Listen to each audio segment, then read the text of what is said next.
Welcome to Gregarious Chant. In today's episode, we are talking to economist James Banovetz. He specializes in behavioral economics and experimental economics. It's a great episode. We start off by kind of talking about what it's like to get a Ph.D., common pitfalls. He shares some stories. He kind of just really explains Ph.D. life to all of us who don't know what it's like to get a Ph.D.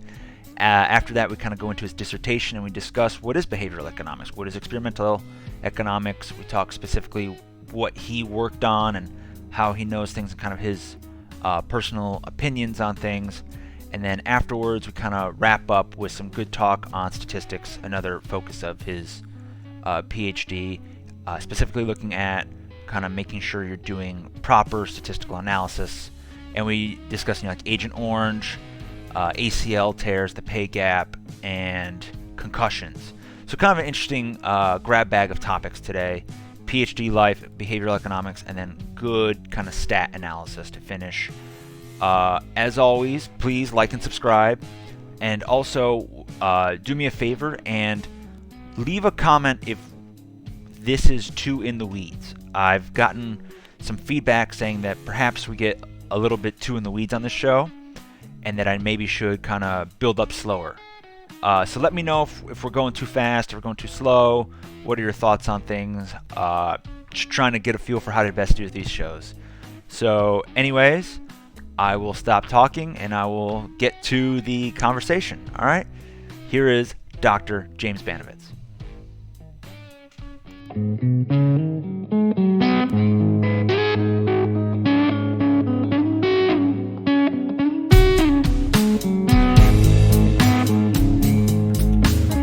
Fun thing to do, man. I fish. I enjoy fishing. We'll get you hunting soon. I'd like to. I keep moving places that aren't big with guns. Yeah, but you can come visit, and we'll set you up. That's true. I took Chris out this year. Andreessen? Yeah. Nice. You in a deer stand? Like just whitetail? Yeah. Mm-hmm. Nice. We got him a deer. Nice. It was a good time. He he came out. He spent the opening weekend with us. Nice. Put him up, got him, we had him sit for a full day where he didn't see anything, which is good. Make him suffer a little bit. Oh yeah, you don't want people to think it's too easy. It wasn't super cold. It was cold enough that it was uncomfortable, but it wasn't like the first time I went out, I think it was -5. Ooh. What's opening day in Wisconsin? The Saturday before Thanksgiving. Yeah, right. For gun season. All right, so similar to Michigan. Michigan's always the 15th of November, regardless of the day of the week. Yeah, and GM gets it off every year. It's my favorite year. That's when we celebrate President's Day. When I worked for GM, we always got opening day off for President's Day. So when we observed President's Day, or we just have President's Day, one of the patriotic holidays. Yeah, I mean, and that'll be Veterans Day. Veterans Day, excuse me. Come on. Yeah, sorry. Disrespecting our veterans already. You really are. I called them presidents. That's great. I upgraded them. My high school, they had like permission slips to miss school during deer season. Yeah. Yeah. In between classes, they'd get up on the PA, be like, if anybody needs permission slip to go deer hunting, please come to the office between 4th and 5th period. Right. Okay. It was apparently a legitimate reason to not go to school. There's a lot of legitimate reasons to not go to school, I'd argue. I'm not sure I'm going to agree with you on that just because I have spent so much of my life in school. Yeah, you have. You've actually, how much have you totaled it? Are you up to a solid, you got to be what, 25 years total? 26. 26. Yeah. So that's elementary school, high school, Hillsdale College. No, because you do 12 years of primary education. Yeah. Right? 4 years of college is 16. Yeah. You did 2 years at Bozeman. That's 18. So I'm 24. Yeah. 24. Okay. 24 years of school. See that? I'm an economist. There you go. Can't even That's all count. it takes. 24. Yeah. So was that 6 years then out at California? Yeah. So Hillsdale College for 4. Yeah. Montana State University getting a master's degree for 2. And then University of California, Santa Barbara for 6 for the PhD. Okay. Looking back, would you say that your time at Montana State was worth it. Like I do think, to me, it seems, and maybe I'm probably wrong about this, but it seems like economics is unique in that a lot of people who do go get their PhDs have a master's degree first. Okay, you kind of had 2 points there. I The did. first is, was Montana State worth it? Right. In terms of learning to be a better economist, absolutely. Okay. In terms of could I have gotten to where I am now without it? Probably. Sure. I worked with some great people at Montana State. I learned a ton. My first year in the PhD program at UCSB was a breeze because the Montana State program was pretty intense. Sure. Um, And isn't the first year of a PhD program the hard year, right? The hard No. year. No? I thought that was the math year where they try to weed people out. It is. It's Okay. not. It's not the hard year. Okay. The hard year is the year you graduate.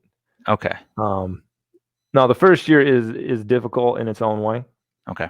But your last year where you're trying to get a job and finish your dissertation at the same time Okay. is a much more stressful, much more difficult year.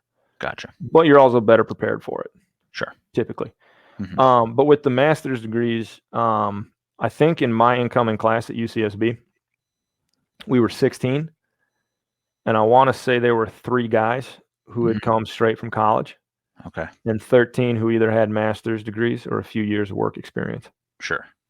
So my impression is that, particularly at some of the higher ranked schools, there are people who are from Europe. They do a 4-year undergraduate degree, a 1-year master's. They come to the U.S., get a master's degree in statistics, go work for the World Bank for 2 years, and then go to a PhD program in economics. Right. So there are people who are coming into the PhD program at 25, 26, 27 with a fair amount of experience. There are programs where they're taking a lot of people straight from college. But my impression is that there are lots of people in economics who have master's degrees or work experience before they start the program. Okay. That's interesting. I've got a claim that I'm going to make about economics PhDs, and I want you to disprove it or prove it.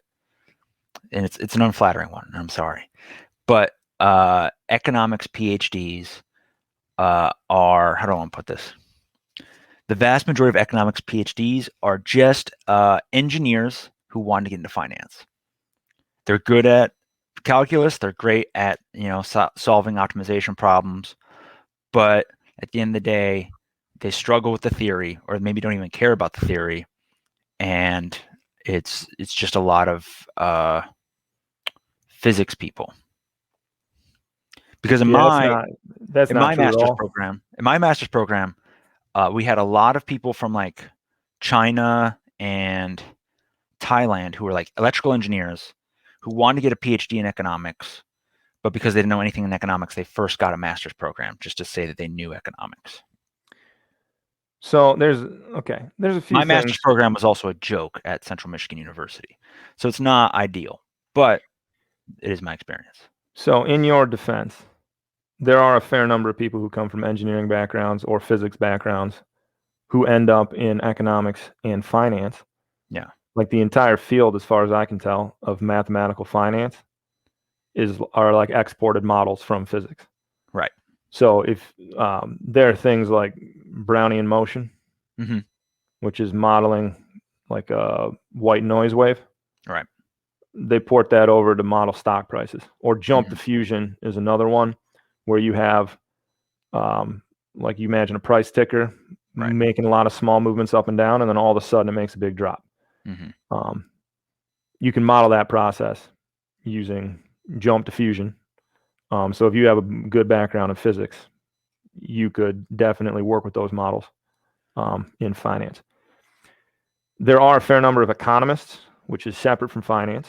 They're obviously closely related, but there are economists who come from engineering backgrounds. I've known a few. There are economists who come from physics backgrounds. Most of the economists I know came from math and economics backgrounds. Again, the tools used in engineering and physics are occasionally very useful, particularly if you know a lot of differential equations, as you mentioned, a lot of calculus. But most economists don't do finance, and most economists were not engineers. Okay, fair enough.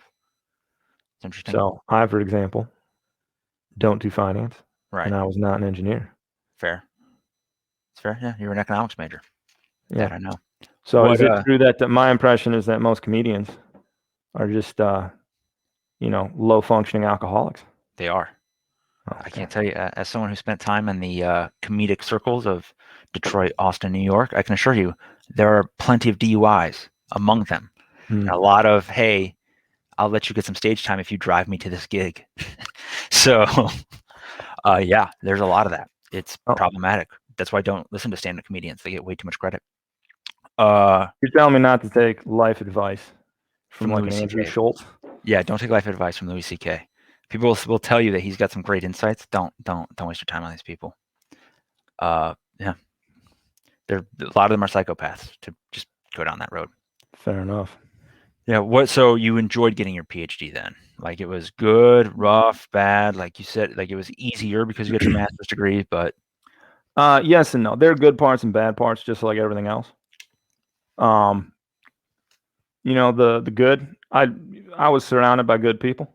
okay, If you go to graduate school, like I like economics. sure, I went to college, got a degree, studied with some nice people. sure, Went to the master's program, worked with some fantastic people there too. sure. And by the time you get to the PhD program, everybody who's entering the program with you is smart. Mm-hmm. They're all hardworking, and they're all interested in the same stuff you're interested in. Okay. So you're surrounding yourself with like-minded people who are every bit as smart as you, every bit as hardworking as you are. So it's a good time because you're working with people that like the same stuff you do. You have a unified purpose in your first year, which is passing. Most schools have preliminary exams.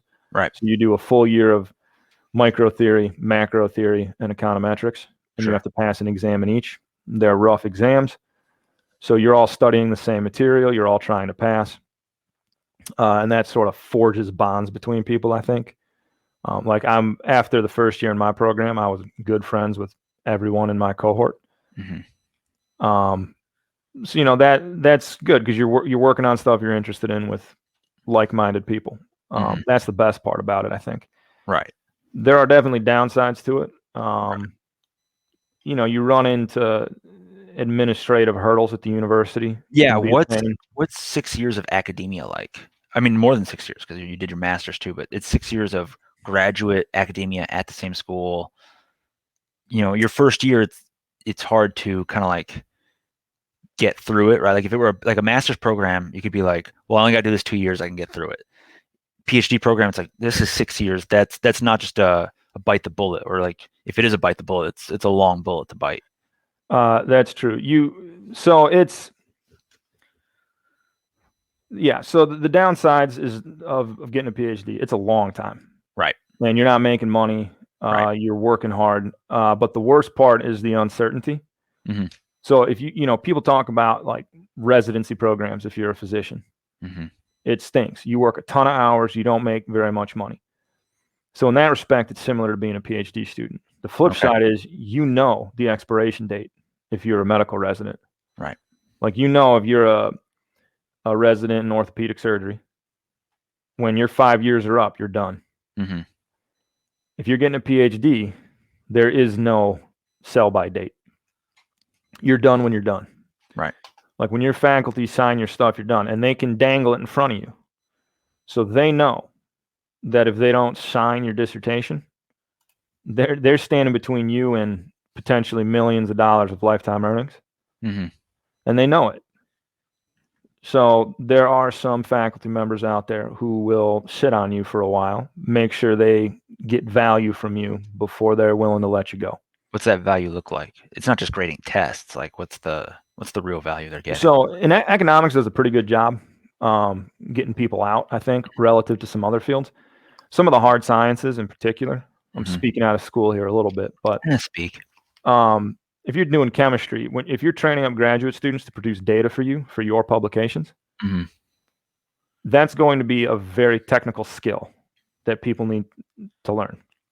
So like, let's say you're doing, I know someone who does biochemistry. So let's say you're growing bacteria to express a protein. You need to grow your bacteria to express the protein using a set of protocols. But you need to make small tweaks in your protocols until you get it just right where you're maximizing your yield. if you leave, they need to bring in somebody new to take over. Mm-hmm. They don't know all your little tricks that you did to maximize your yield. They have to relearn it. Right. They have to not only learn the protocols you followed, they need to learn all the little small changes you made to the protocol to make sure that it worked properly. Mm-hmm. So if you switch a research assistant, if you're in a hard science, it can be a year before you're back up to speed producing data. So they don't want to let you go if you're a good research assistant. Right. If you're really good in the lab, your advisor wants you to stick around as long as possible, produce as much data as possible, get as many publications as possible before they let you out the door. Sure. In economics, we don't really work that way for our faculty. Okay. So it's not as big of a problem. But, I helped out designing courses. I wrote exams. I graded exams. Sure. I was a pretty good TA. Mm-hmm. Put a lot of time and effort into teaching students, and that makes professors' lives a lot easier. Sure. If you have a TA who's on top of things, you don't need to waste your time grading, maintaining the website, answering emails from students saying, I swear I logged into the website. Your server just didn't record that information. So if you have, so there is still some element of extracting value before you let someone go. Because Right. the other issue with PhD programs is if you start somewhere, you can't finish somewhere else. Right. You can't transfer. There's no Cannot transfer credit. Yeah. You have to start all over again. So they know if you're 5 years deep, They got you good. they got you good. If they treat you bad enough, yeah, you might quit outright, but you can't go to a competitor. Right. You can't go to a competitor. And stuck. you're probably in debt, I would imagine, too. I have to imagine it varies. depends on the person, probably, but it depends on the program. So most, definitely the hard sciences, some in the social sciences, most PhD students are funded. Okay. So they pay your tuition and then they pay you $2,000 a month, $2,500 a month. Yeah. Mm-hmm. Enough that you can survive without going into debt. Sure. But you're definitely not accumulating wealth as a graduate student. Right. But in any case, the fact that they can sort of dangle your graduation in front of you adds a lot of stress to the whole process, because you don't know that, okay, June 12th, 2020, I'm gone. Right. You don't have that finality to it. Right. And you could even get to the dissertation defense. Mm-hmm. They could pass you on your defense. Right. And then they could say, we pass you with revisions. And they could drag out your revisions for months if they chose. So it's more like revisions, right? Like it's not. Yeah. Okay. Now, most people don't do that. If you get to the point where you defend, the vast majority of the time, they will, have you make minor revisions that'll take you maybe a month and you'll be done. Sure. So the defense is sort of when people view it as being over. Okay. When people get their defenses scheduled, there's usually a big sigh of relief. Got it. But even then, there's still a certain amount of uncertainty about whether or not you'll graduate. So the worst part was really that. Even though like my advisor was a good guy, I knew he was going to graduate me. Yeah. There's still that little bit of uncertainty there that, something might go wrong. Sure. Maybe I made a mistake with my data work somewhere that'll come out. Not knowing when you're going to finish, right? If you went out on a run and you were told you get to stop when the judges tell you to stop and not before, right? That's going to be an awfully hard race to run. Sure. Yeah, that's tricky. And that's the worst part of the PhD. Okay. All right, that's interesting. Yeah, that is rough also too. So this show is unabashedly conservative. What's it like being just, dealing with the left-wing politics of academia? Like, I'm not going to pretend it's not left-wing. You went to school in California, Southern California of all places. There's no way you weren't dealing with any of that stuff. Was that an impediment? Was it something you felt you had to hide? Was it something you just dealt with? Any run-ins with anybody? Like, was that an issue because hopefully people watch this and they might think like, oh, maybe I want to get a PhD. Like, what can they expect? Is it chill in the graduate program and just all the wackiness is in the undergrad program? Like, what did you see? So I don't typically put labels on my political stances. Sure. I'm putting labels on my stances, and that is that I am a conservative and unabashedly so. I'm definitely not a man of the left. Sure. I guess maybe not today's left. So I think economics programs in general, if you were to line up every economist in America, the median economist is going to be a center-left Democrat. Sure. So wildly right-wing by university standards, Krugman. perhaps. Would you say Krugman center-left Democrat? I haven't read Paul Krugman in years. Fair. He's got a spot in the New York Times. He's probably around there. I've been on a news blackout since a couple of weeks before my wedding, so I have no idea. And you're better off. Anyways. So I would say that, on average, your economics departments are going to be much more conservative than your other social sciences. Sure. There were, I think, by and large, so my impression is that when people on the right say that campuses are super left-wing, that's mostly out of ignorance. Sure. The vast majority of college kids do not care. Right. Like at UCSB, there were all kinds of people there. I met some incredibly intelligent, hardworking undergraduates. I met a lot of undergraduates who wanted to surf and drink. Right. And the vast majority of them are there to get an education, have some fun, and move on with their lives. It is a very small portion of the student population that is engaging in any kind of political agitation. Sure. Now, it is there. It is occasionally entertaining. It is occasionally disruptive. But you get that from other people, too. One of my favorites at UCSB is there was a fellow who would show up in a three-piece suit with a Bible. He would stand on one of the picnic tables in the quad, and he would heckle students as they walked past, mostly women, yelling about sexual impropriety. He was one of the funniest agitators. Nice. He had some good one-liners. He'd be like, "You're all infected with STDs. Nice. Sexually transmitted damnation." Nice. Oh, that's slick. He had another one. Wrote that one, or did you find that one? I have no idea where he came up with it. I hope he wrote that. That's slick. He had another one that said, "Jesus calls you to be holy, not to be hoary." Nice. So there were definitely agitators of other stripes around the campus. I mean, that is kind of the college environment, though. Everyone's kind of trying on ideologies, I'd argue.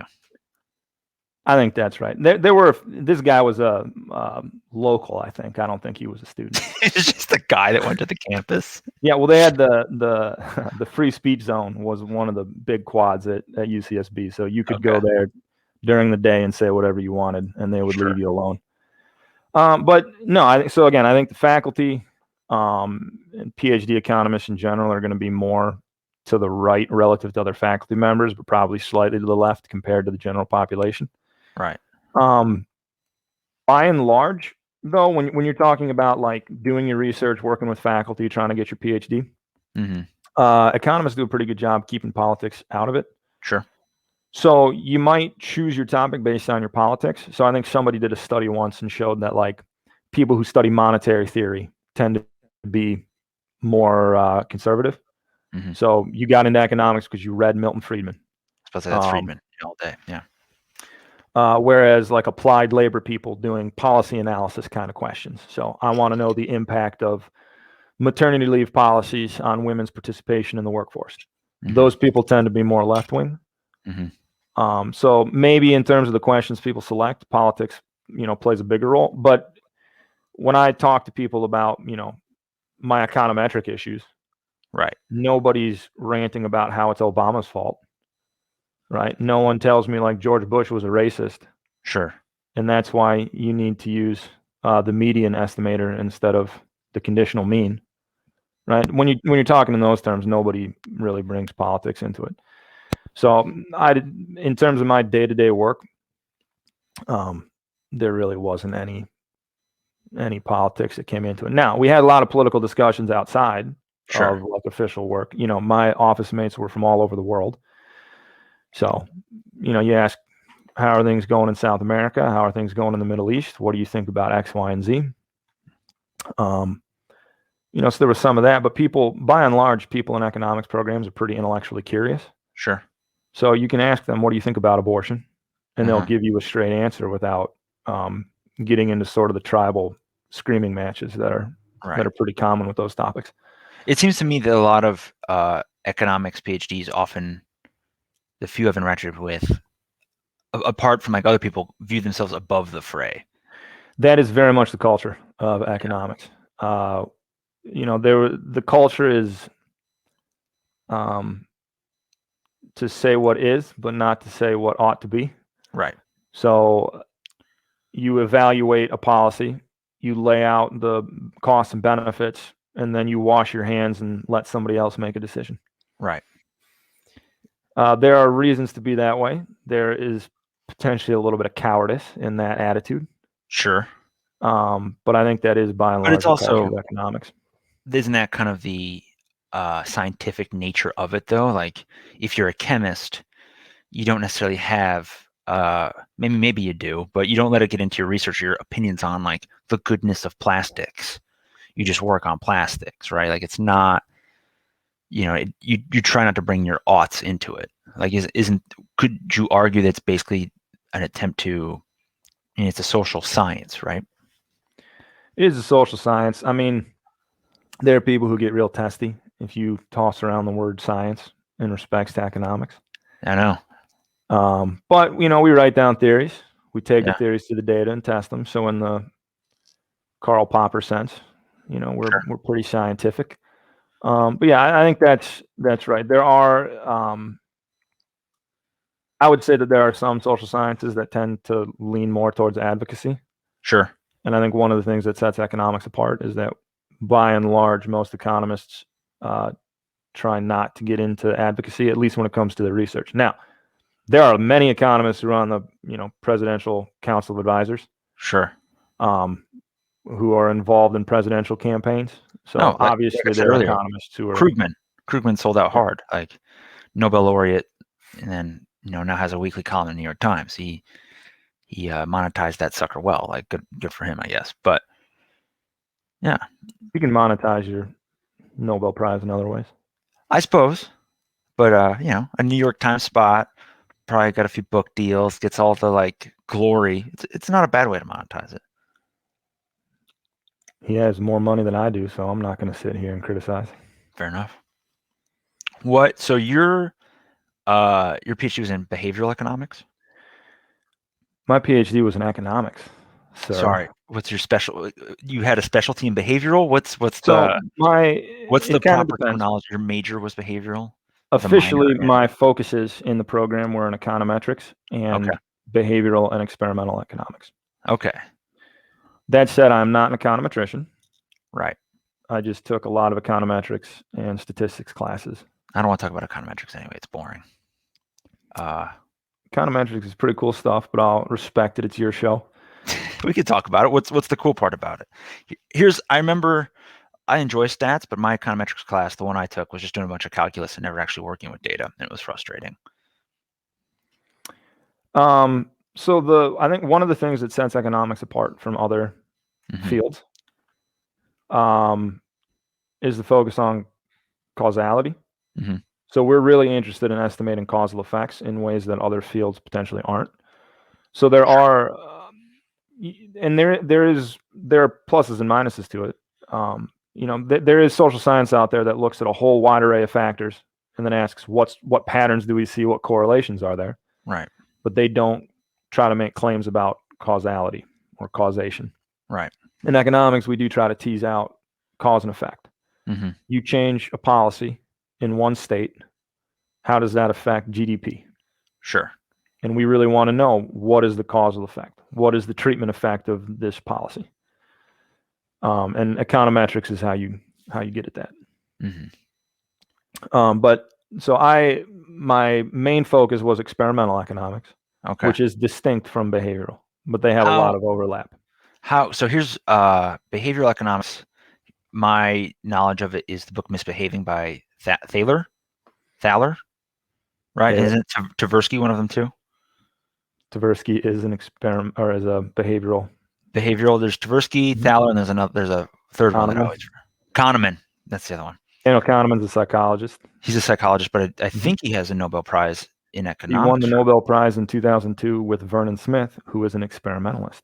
Okay, let's get into it, because that is interesting, and they do a lot of I guess here's my question.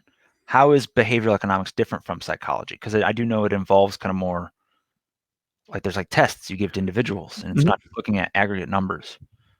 So behavioral economics is essentially folding in aspects of psychology, cognitive science, culture into economic models and seeing how that changes the predictions compared to more classical models. Sure. So we can think about things like insurance. We say there's some probability of a loss. You multiply the probability of the loss by the size of the loss. That's the value of the insurance. Expected loss. Yeah. Right. That is the expected loss. Right. Maybe that's a good model in certain circumstances. Mm-hmm. There are circumstances where it's clearly a very bad model. Sure. So Daniel Kahneman, for example, did research in how people perceive or misassess probabilities. Right. So it's not the case that most people can look at a probability, look at the size of a loss, make that calculation in their head and say, you know, this is what I'm willing to pay for insurance. People misassess. Right. Isn't one of the big things that people misassess probabilities and that pain hurts more than good feels good? So there are, right. So there's asymmetry in losses versus gains. So there's the argument that if you give someone $1 million and then take it away, they're going to feel worse than if you hadn't given them anything at all. Right. Here's a question. How do you measure that? Is that just surveys? Like, how do they know? See, that's where you get into experiments. Okay. So behavioral economics then is basically adapting classical models with psychological or cognitive influences and then seeing how the models change. So here's a question. By classical models, you mean like utility theory? Right. Standard expected utility theory, like the insurance problem that I just described. Gotcha. You know, there's evidence that people, when you get probabilities that are very close to zero, treat them as being bigger, or if they're very close to one, treating them as smaller, depending on the circumstances. Right. So you say there's a 1% probability that something really bad is going to happen. People will run away from it. Right. People will treat it like it's much more likely to happen. Right. Versus if you say there's almost a probability of 1 that something does happen. Yeah. Right. They're again going to treat it like it's not a sure thing. So you're suggesting that, let me just restate it so I understand it. So like if you said there's a 99% chance it's going to snow tomorrow, I'm more likely to think snow might be the wrong way because that's kind of well, assuming it's positive, I would assume that it's actually more like an 80% chance to snow. I would under feel it or under you want to go skiing, and there's a 99% chance the powder is going to be great. Right. People treat that as less than 99%. So I'm more worried than I should be. Yes. Okay. And then the converse is true too. There's a 1% chance I'm dying of, I get a test result from a medical screening, 1% chance I got anything. I'm more worried about it than I should be. Correct. Gotcha. So that's kind of a behavioral flavor to the standard model. Sure. The way you get at these things, typically is with experiments. So people will write down theories and say, okay, instead of standard utility theory where more is better, I'm going to write down a theory where more is better as long as I have more than a certain amount that I want. So like reference dependence. Sure. So I see how much John Elordi is making. And I say, I'm going to be happy as long as I make more than him. Sure. So it's no longer the case that more money is better. More money is only better if I have more than John. Right. Isn't that a thing I feel like I've seen that where people care more about almost relative circumstances compared to absolute circumstances, right? I feel like there's sometimes studies where it's like, I'd rather make $20 more than somebody than we all make $100 more. It depends. Okay. There are several forces at play that pull it in different directions. And some of this is gotten at through experimental tools. Okay. So there's a lot of crossover between behavioral economics and experimental economics. Experimental economics, you take an artificial setting, you bring in real human subjects, and pay them real money for their decisions. Great. So I sit you down and I say, John, you have $10. Right. Decide how much you want to give to your partner. Sure. Who's completely anonymous. You know nothing about them. All you know is that you have $10. You can give as much or as little as you want to your partner. Sure. Who you do not know. Right. And then we'll see how much money do you give. Right. Classical economic theory says you give them zero. Right. Because $10 will maximize your monetary payoff. Right. It turns out people do give a little bit of money. Right. Well, we're a cooperative Most of the time. species that, that's part of our nature. But you can do a whole slew of experiments like that, Mm-hmm. where you say, okay, you can either choose that both of you make $50 each, Sure. or you can make 51 and your partner can make 100. Right. So now you've got things going in two different directions. Equity Right. says you both make 50, Right. but efficiency says one person makes 100 and the other makes 51. Right. And it is not uniform how people behave in those. Okay. There are definitely people who will move towards efficiency. Right. And indeed, economic theory says You I will want move towards 51 efficiency. and my Yeah. other person gets 100. Right. There are some portion of the population who will go 50-50.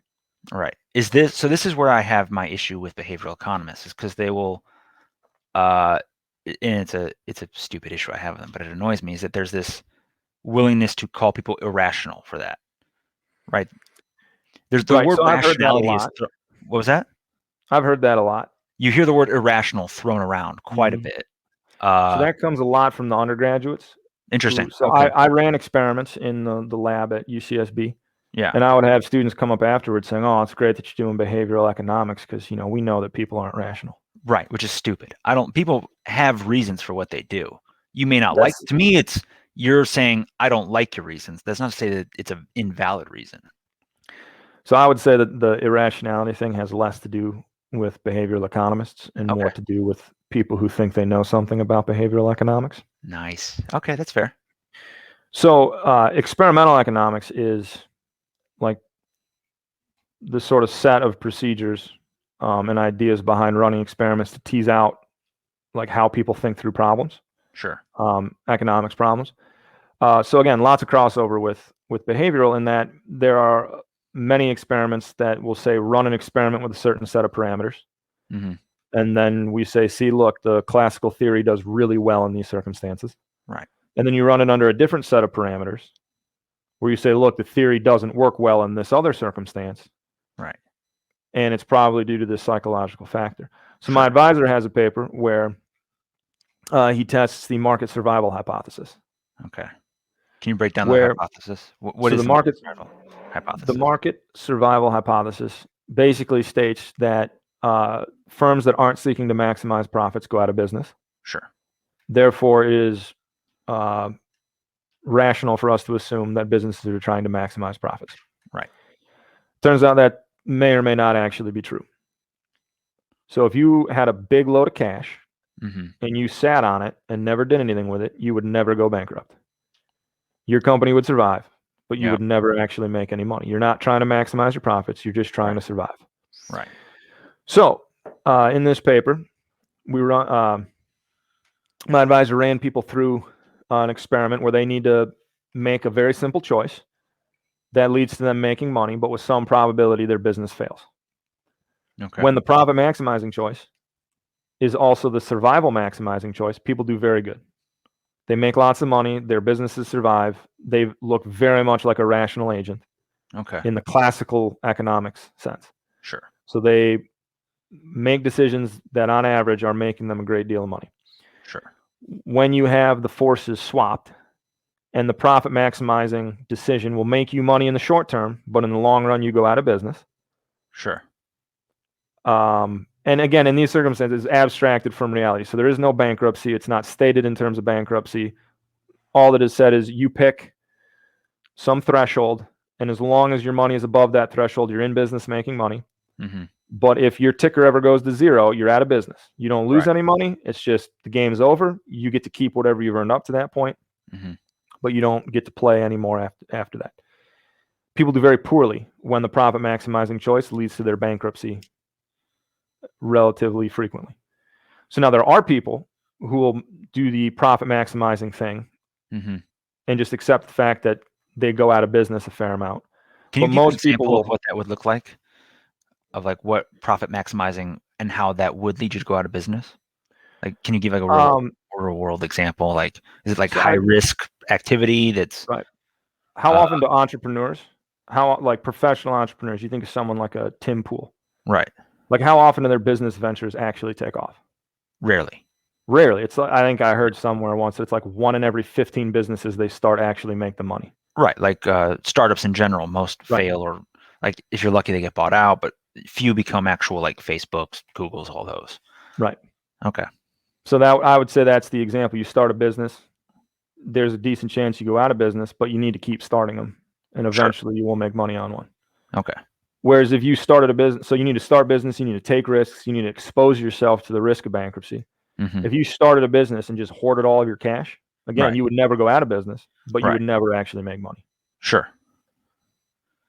So that is an instance where in one set of circumstances, the classical theory does very well. Right. But in another set of circumstances, you need to augment your model with behavioral forces. Right.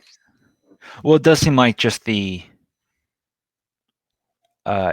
could the problem lie with just the attempt to make a model that captures every type of business? Well, that's the thing, right? Okay. So when in terms of models, when people talk about like everyone's irrational, Yeah. my contention, which I learned in Montana State, is that if your model relies on people being stupid, it's your model that's stupid. Right. Right? People are very clever. Yeah. People are very good at surviving and thriving. Right. So again, they may not do things that are rational to you. Right. Right? Going to 2 years of a master's degree, and 6 years of a Ph.D. might not look rational Mm-hmm. to a lot of people out there. Right. It was worth it for me. But models are always wrong, Sure. right? If you think about a Some are map, useful, right? That's the whole. exactly. Some are useful. There are times where Google Maps is awesome. Yeah. There are times where Google Maps is pretty meaningless. Mm-hmm. When I was younger, Sure. No, you're uh, old now. You can say it. I got grays coming in on the beard, man. Yeah. This is a little tough. Andrew Luck retired before I got my first job. We graduated high school the same year. Yeah. Yeah. So, He's odd. in any case, I went for a hike once. It was supposed to be something like 10 miles. Mm-hmm. It was brutal, absolutely brutal. We ended up being pretty desperate because we ran out of water. Sure. Because on a map, it looks like it's 10 miles. And then you get there and it's... Yeah, with the altitude changes like crazy. Yeah. And this was in Wisconsin, which is flat. Yeah. But it was over super rough terrain, right? So the map wasn't particularly helpful to us there. Right. Now, should we have used a topographical map? Maybe. Sure. Maybe we were not as prepared as we needed to be. But there are instances where a map is extremely useful. There are instances where a map that doesn't show you topographical changes is pretty not useful. Right. But neither one is an accurate representation of a city. Sure. So there are times where your classical theory does very well. And it's probably how we want to think about the world, at least for some small slice of it. Mm-hmm. There is value and elegance and simplicity in your models. But there are also times where it's not a good idea. If you're looking at venture capitalists, maybe the classical model works well in terms of investments. If you're looking at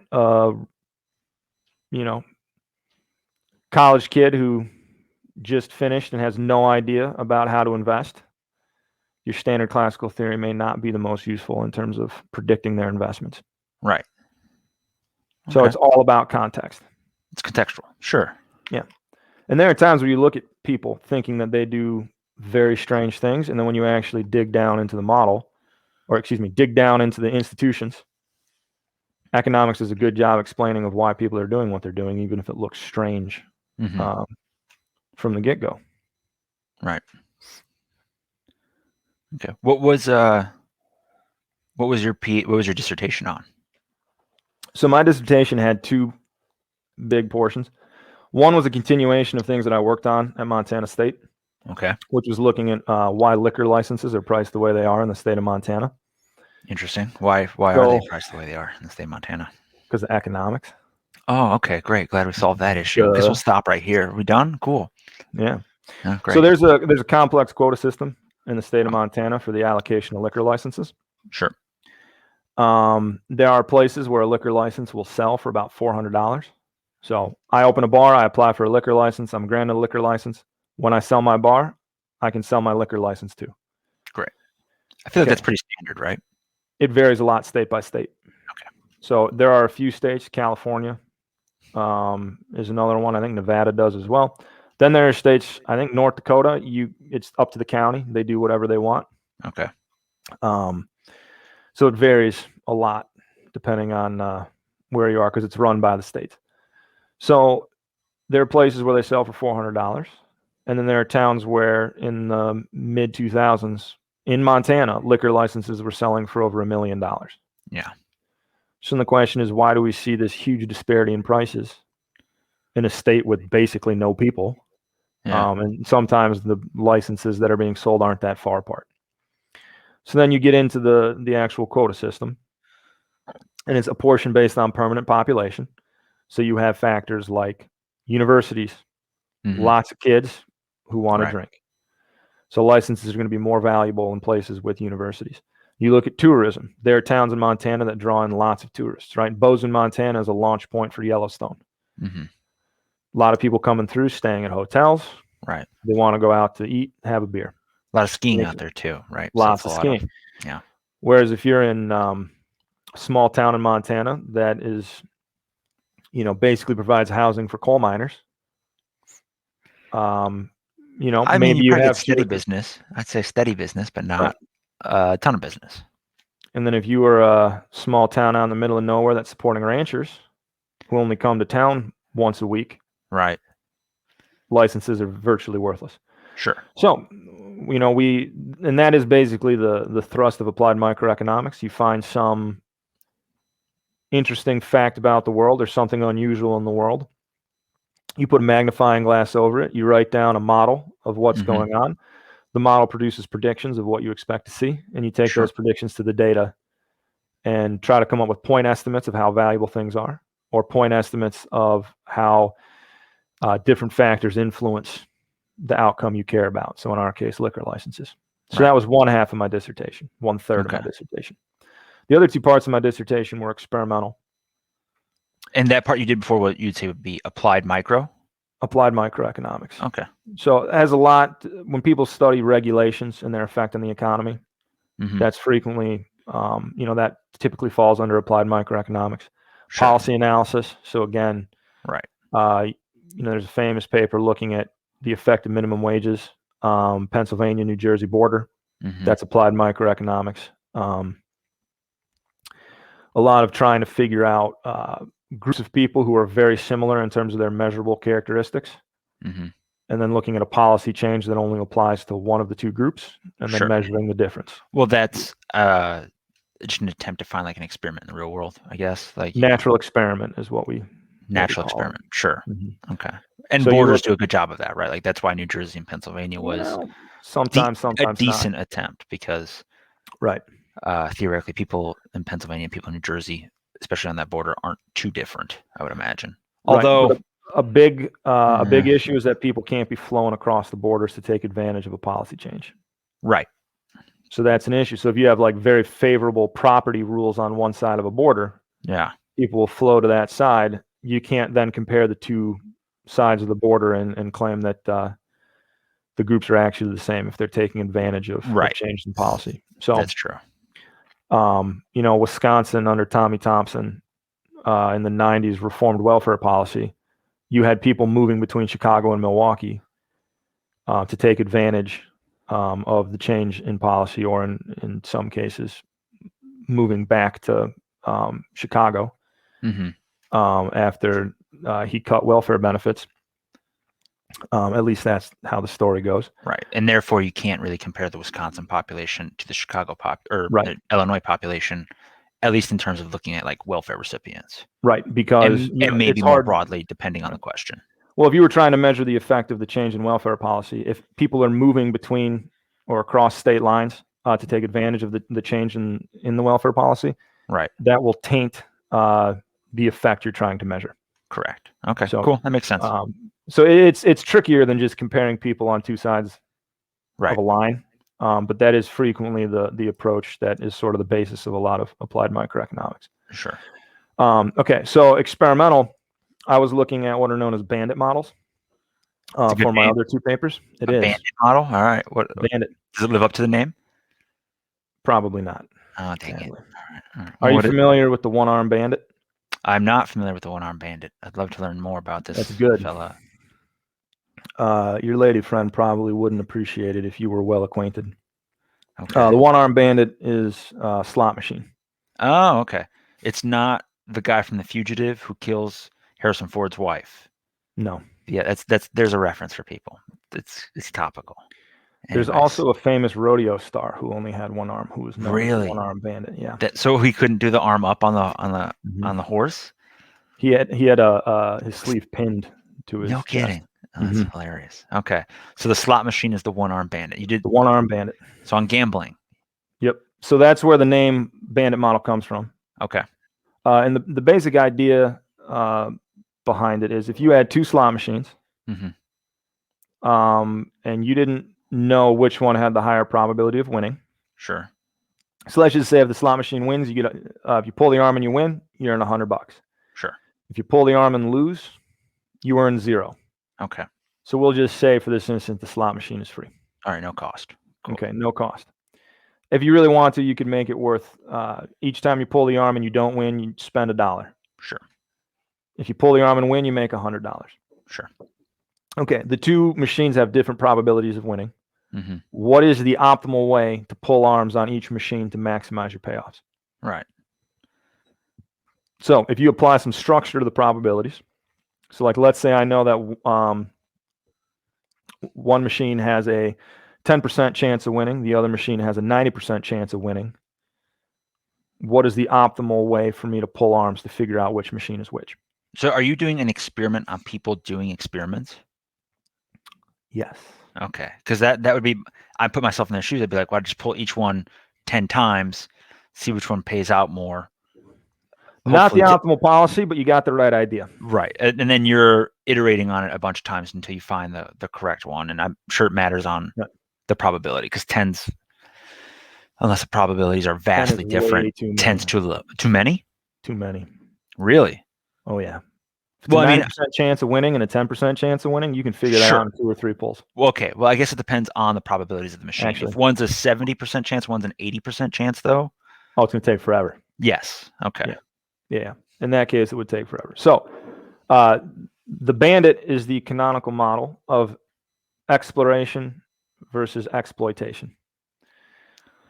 Instead of exploration, you could say experimentation and exploitation. The trade-off being between, if you think of it in terms of resources, it sounds like the knowledge problem a little bit. If I'm a hunter-gatherer, I can spend time exploiting the natural resources around me, or I could spend time exploring new areas for additional resources. With some probability, if I explore, I will find better resources than I know exist. Sure. But while I'm exploring, I'm giving up the opportunity to exploit the resources that I know about. Right. So again, you have to apply a lot of structure to those in terms of what is the probability you find something good, how valuable is it to you if you find something good. But you apply, that kind of structure to the problem, you can produce a prediction as to what is the optimal way for me to sample between different things. Right. It sounds almost like a video game construct. Right. So, I feel like a lot of video games have you can either, it's like Minecraft, right? You can either farm trees, which is boring, but you know you're going to get trees, or you can go explore and hope you find some gold, which is going to be huge, something like that, right? Like it seems very video gamey to me. It's been a long time since you played Minecraft. Has it? Is it not like that anymore? It's been like 10 years. I haven't played forever either. Well, that's what it was like when I played it. There's a lot of trees. You punch them, you get wood. I'm married and have a job now. Okay. Wow. It's about time you get a job. I know. So this exploration exploitation trade-off. There are reasons to think people would be good at making that kind of judgment, right? If you think hunter-gatherers probably are excellent at hunting, for example, how long do you try to exploit a certain area if you're hunting white-tailed deer? Sure. When do you try a new place? Right. That's probably in some respects, hardwired into the human brain to be making these kind of judgments. The flip side is digital probabilities are pretty hard for people to deal with. Kahneman and Tversky and Thaler and others have shown that people struggle with that. So I set up an experiment that's very simple. Just to clarify, do they struggle with articulating that, or do they struggle in performing that? Well, there's a few things that go into this. One is if you tell someone there's a 10% chance this happens, make a choice. Yeah. People don't treat it like 10%. Okay. And that's based on them doing the task, an actual experiment, not just saying what they would do. Well, right. And actually, you can pay them for it as well. You can say, make a choice and I'll pay you based on the money that you earn. Sure. And people, their behavior tends to not line up with, right? Because you could do things like, I'm going to give you this process, push this button and count every time it says yes and every time it says no, and then give me the probability that it says yes. Sure. People are actually okay at those kind of tasks. Mm-hmm. But that's not what we're after. What we're after is we're telling you it's 10%. Yeah. Now make a judgment given that that's 10%. And people tend to struggle with that a little bit. Okay. So we know that's true. There is a caveat to that if you frame things in terms of probabilities, people tend to struggle. Right. If you frame things in terms of frequencies, they tend to do better. Right. So that's saying like people are bad at 20%, but they're good at 1 in 5. Or 20 out of 100. Sure. They do pretty well. Okay. So there is some element that people are pretty good at counting. They're not as good at probability. So there's some famous things like base rate neglect. Okay. Where you say, I'm not entirely, I don't have the actual example off the top of my head, but you can imagine that 1 in every 10 or 1 in every 1,000 people has a disease. Sure. So the base rate is 0.001. Sure. If you have the disease, you will test positive. If there's a test for disease, if you test positive, there's a 100% chance that you have the disease. If you do not have the disease, there is a 0.05% chance, 0.5%. Okay. So 0.5%. Sorry, I'm just late in the day for me. Sure. So 0.5%. 5 out of every 5 out of every 1,000 will test positive even if they don't have it. Gotcha. Test 1,000 healthy people. 5 people will test positive. So you have extra false positives, is what you're saying. Yeah. So the false positive rate is 0.005. Okay. So the base rate is 0.001. The true positive rate is 1, and the false positive rate is 0.005. Great. Okay. You ask people, okay, you test positive. What's the chance you have the disease? Right. People do very poorly on that. Well, that's a tricky one. Yeah. That's one of those ones I can't do off the top of my head. That's a lot of people say 95%. The actual answer is closer to about 1 in 6. Yeah, about to say probably 20%, something like that. Anyway, with base rate neglect, if you frame it in terms of 0.001, 1, 0.005, people do horrible. Right. But if you tell them 1 out of every 1,000 people have the disease, right, out of 1,000 healthy people, 5 will test positive for it. Right. Okay, if you test positive, what's the chance you have the disease? Most people are like, 1 in 6. Yeah. 1, 5 total. Okay, 1/6-ish. Yeah. And then that's very close to the correct answer. Right. So if you do frame it in terms of frequencies, people do better than if you frame it in terms of probabilities. Right. Real world example of this is the 538, the polling media site switched from a percentage-based version in 2016 to a fraction-based way of explaining the odds in 2020 because they got a lot of people got mad at them in 2016 because of how they were reporting things. Sure. And that would make sense. And if I were running 538, I would frame things in terms of frequencies. People seem to do better with those. They used a lot of Russian roulette metaphors. Oh, dear. Yeah. That's pretty dark. Yeah. Gets the point across, I guess. So in any case, with my experiment, we kind of get so I was interested in these bandit models. How are people weighting exploration versus exploitation? Sure. And one of the ways to get around. I'm going to clarify it again, just so I have it. So it would be the exploitation is doing something, so that is a guaranteed payoff or a higher probability of the payoff, where the exploration is you have a chance for a variable payoff. So it's a percentage times a variable payoff, I would imagine. The key is you don't know what the underlying probability is. Right. You don't know the probability, and you don't know, it could be, what you find could be amazing or it could be low, right? Like you don't know Yeah. So it's both a variable. You don't know if you find anything, and even if you do find something, it could be bad.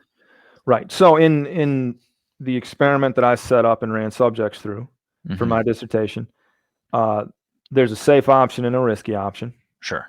We don't use the word safe and risky. You do like purple and yellow. Right. You don't want or to. something neutral. You don't want to taint the, Sure. preload your subjects with ideas of what's going to come. But you say one of the options, every time you click this button, you make 50 cents. Okay. This other button could pay $0 or it could pay $1 and you don't know which. Do you want to press the button? Sure. Now, you run that once, that's a standard lottery experiment that's been done a lot in economics. Okay. So the wrinkle I threw in. Well, what's the standard? Like, what do people normally do? Most people are going to take the guaranteed 50 cents. Right. Most people are somewhat risk averse, so you're willing to take 50 cents over a 50-50 shot at $0 or $1.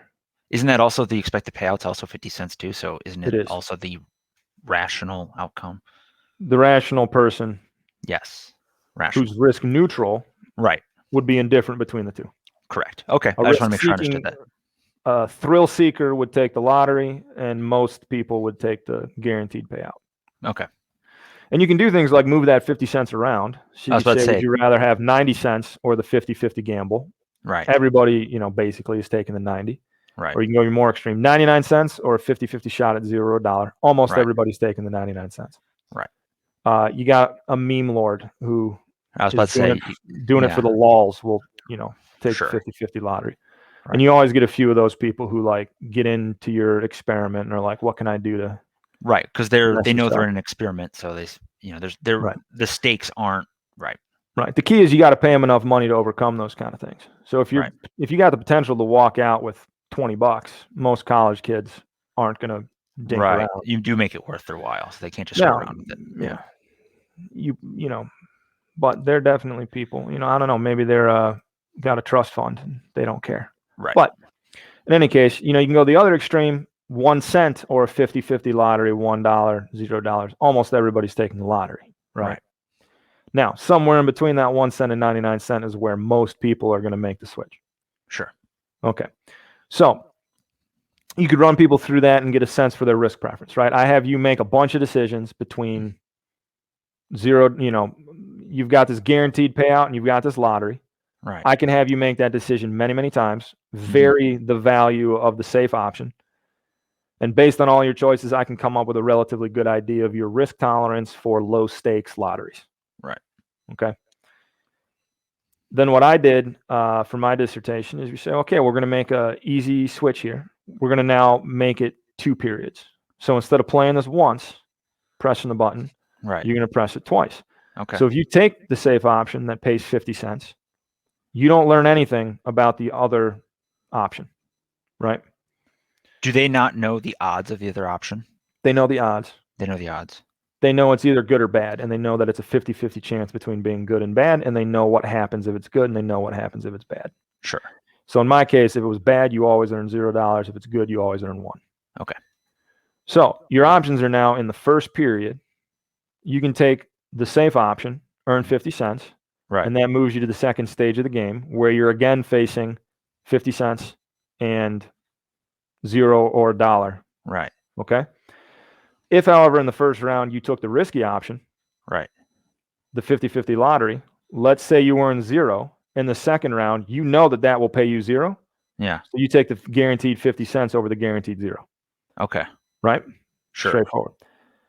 If in the first round you took the risky option, if you lose in that first round, you automatically lose in the second round in terms of the risky option. You know the risky option stays the same the whole time you play. Okay. So the minute you click it, you now know what it is. Okay. So if you click it and it says 0, you're going to switch and go to the safe arm, and you're going to take the safe option in the second period. So they're not playing it twice. It reveals it. Yes. Okay. They are playing it twice, but you learn about what the risky option is.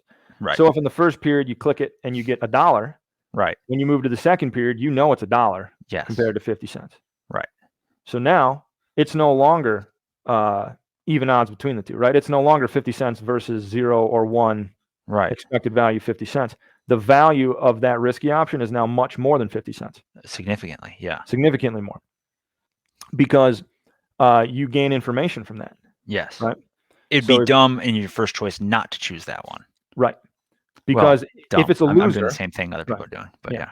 If it's a loser, you can go back to the safe option in the second period and Right. collect your 50 cents.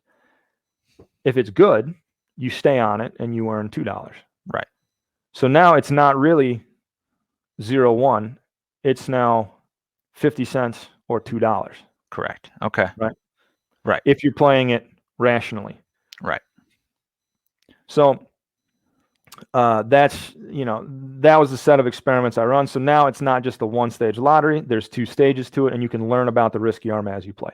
Right. There are bandits that are far more complicated than that. Sure. I boiled it down to basically the simplest possible bandit model that you could possibly do. Mm-hmm.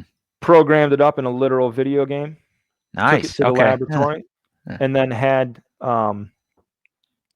subjects play it many times, so they get experience with it. Sure. One of the problems with experimental economics is if you do things once, if people aren't entirely sure of the rules, they do weird stuff. Right. You let them play a bunch of times, they get familiar with it. They start looking, they start looking more like rational people. Right, but they'd optimize more, right? As soon as you know the rules, it's like the first time you play a board game, you make stupid choices, and then once you figure it out, it's do you even make choices anymore? Like that's how I felt about sidetrack. That's how I felt about the game Euchre, the classic Midwestern game. Great game. It's a great game until you play it enough and you go, this isn't fun anymore. I know exactly what's going to happen when I do and don't have Trump. It lacks that kind of end game fun. Yeah, but you got to do it when you're drinking. Right. Well, that also, it changes it. But and, you have to have a new person involved to get them confused over the rule set. Right. And then they inject the variability and the uncertainty into it that makes it interesting. Right. But if you're playing with a bunch of experienced people that are all sober, after 3 or 4 games, it just becomes going through the motions because you know the optimal things to play because it's just not that advanced of a game. But if you're a beginner and one of your opponents just throws down 4 cards at once, you're like, what? It's thrilling. Yeah. It's very confusing. So, in any case, I was trying to look at how people make decisions between exploration and exploitation. Sure. At least in the positive domain, people seem to undervalue exploration. People are too willing to stick with the guaranteed option relative to standard theory, and not willing to try new things as often as they might otherwise. So standard theory being the kind of expected value of it that you would derive in like a statistics class or something like that. Exactly. People are less willing to explore than standard theory predicts. And that's in line with the whole people feel pain worse than what they feel joy. Not in this context because they're not losing money. It's only in the positive domain.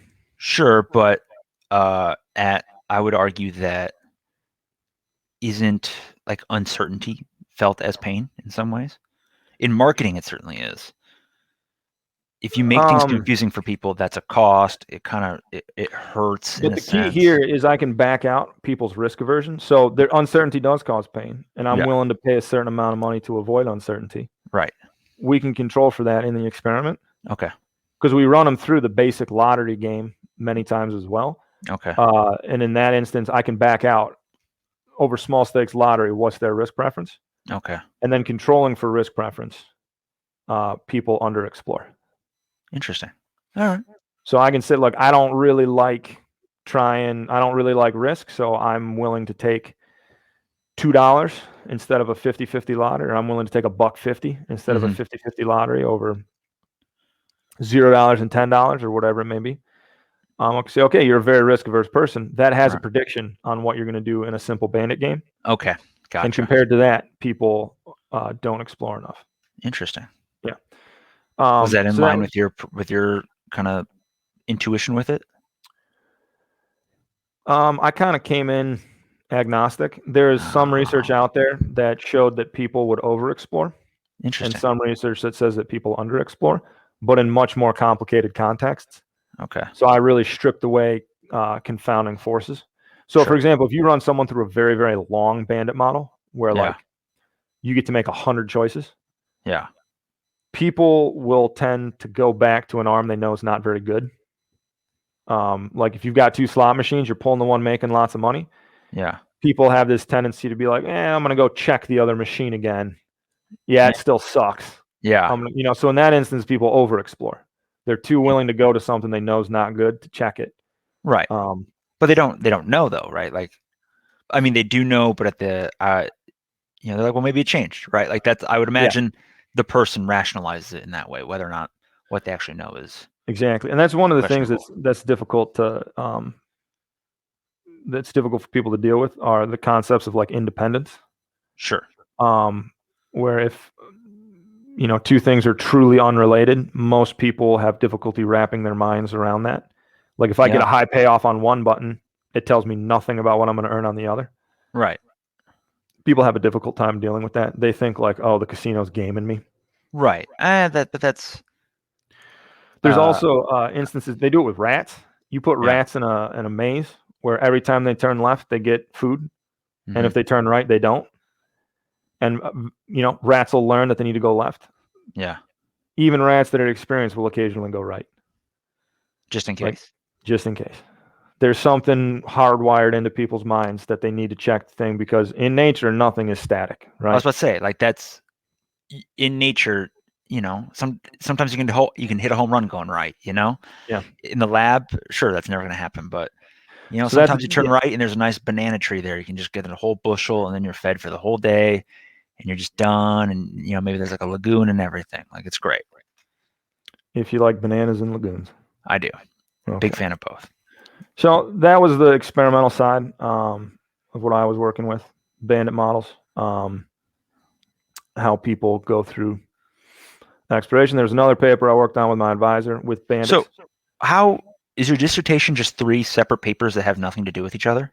So in modern economics, we typically do the 3-paper format where you write 3 journal articles, and that comprises your dissertation. The vast majority of the time, the intention is to have 3 papers that are closely linked. Okay. In practice, a lot of dissertations end up looking like mine, Gotcha. where you have 2 closely linked papers and a third one that's just kind of there. All right. Which one's your third one? The liquor license one? paper. Yeah. Well, that one you already done a lot of work on. It makes sense you'd do that. Yeah. So, it's a very different paper than I still worked on it a ton while I was in the PhD program. It's a very different paper than what I started with in Montana State. But it is, applied microeconomics, whereas my main focus in the PhD program was experimental. Okay. Yeah, the second paper is along similar veins. I won't go into it in as much detail, but essentially it's you can. looking at how people substitute simple rules for complex rules. So if you're in an environment where a complex decision-making process is required, people tend to substitute towards simpler rules. Right. Isn't that like you get a heuristic, right? Yeah. I'm reading. Maybe heuristic is the wrong word, but it's not quite. It is in a similar vein to, I guess, in some respects, to like heuristics. Like I've got a simple thing in my head to, you always go left. Always put it on red. Right. But it's a little more nuanced than that. Because this is a pretty stripped away a lot of the confounding factors. Okay. Essentially, it is documenting evidence that people do in fact dislike complexity for the sake of complexity. So if you have to think through multiple steps of a process, most people will shy away from that, even if they make a lot of money by thinking through 3 steps. Right. A lot of people, if you can make some money doing 2 steps, people will make a move towards 2 steps instead of 3. Interesting. So the effort isn't worth it then to do that extra complex step? Right. That's very interesting. Okay. So if there are instances where a simplified procedure will get you almost all the way towards what the fully complex procedure does, most people substitute towards the. Okay. And these aren't difficult things to think through. I was about to say, what does this experiment look like? What are you running them through? It's not. We're running them through a bandit, and there's an optimal way to push the buttons. Okay. And then you can see how many clicks they make before they stick with something. Okay. And people, it's literally clicking a mouse. Okay. And if complexity is very cheap, so like you have something, say you have some like an app that's tracking what you're doing, that's tracking all your previous decisions, so it's very low effort. You can just look at it and say, yeah, I know what I did. Yeah. People will do very complex things if it's very easy for them to go through it. Sure. If it's expensive to do complex things, so like let's say I don't give you that app, you need to remember Right. your whole train of things before you make your next decision. Sure. So by People will substitute a lot of effort to go into it and all that right. kind of, If it takes effort for me to do complex things, I simplify towards less complex procedures. If it's very cheap for me to do complex things, I will do the complex things and make money. Okay.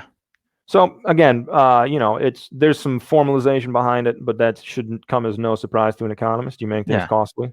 I think that's the sign. Like a lot of the times, a good experiment just kind of confirms what you expect to be true, right? Like may or may not. I mean, right. I mean, sometimes, but like if you ran that experiment and you got the complete opposite result, you'd be like, well, why? You'd have questions. Yeah. Right? Oh yeah. No, you'd need to. I mean, the whole thing is we write down a theory. We have an idea of what's going to happen based on our theory, and we hope that our theory does a good job. Right. But you also look for instances where you hope your theory is going to break down, and hopefully you have a reason why your theory is going to break down. It should break here because of this. Yeah.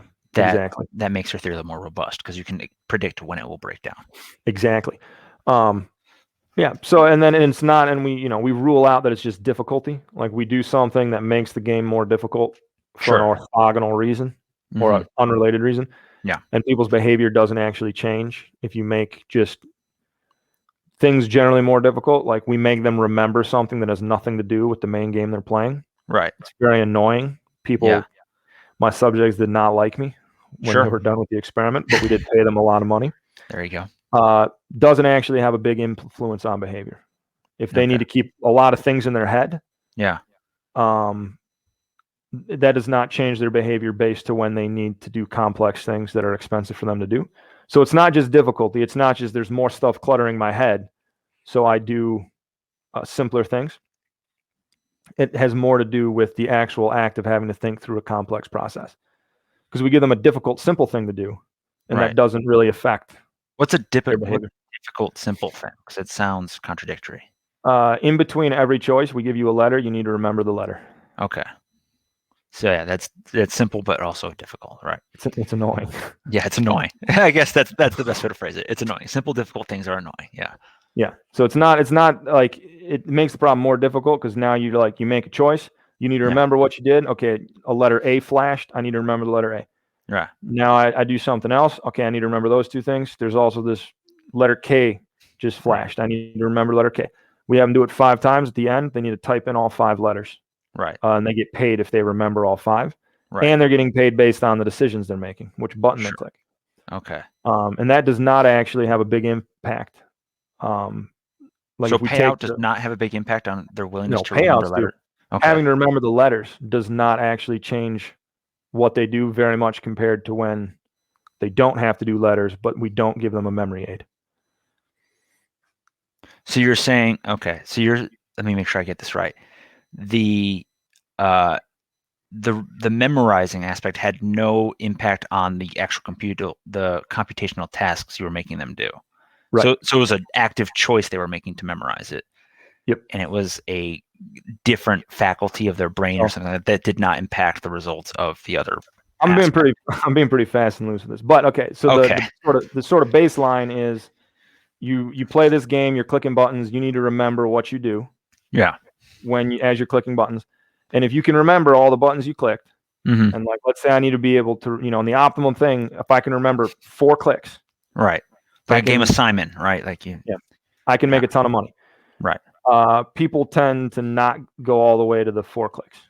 They go to 3, they go to 2. Some people go to 1. Some people just randomly click buttons and don't pay attention to anything. Sure. Okay. If we give them a memory aid that says, okay, this is what you clicked, this is what you got. Right. And they can see what they've done. Yeah. Everybody goes to like the 4 click. Right. You've made effort very low to score well on the test, essentially. Right. It is very cheap to do the fully complex thing, right? A 4-stage procedure to make money. Okay. Going back to the baseline. Still a 4-stage procedure to make the most money, but we don't give them any memory aid. Sure. Okay. Now we inject additional memory tasks. Right. That does not change behavior relative to the baseline. Interesting. Yeah. So it's not just about memory. It's not just about this is an annoying task and the people don't like me. Right.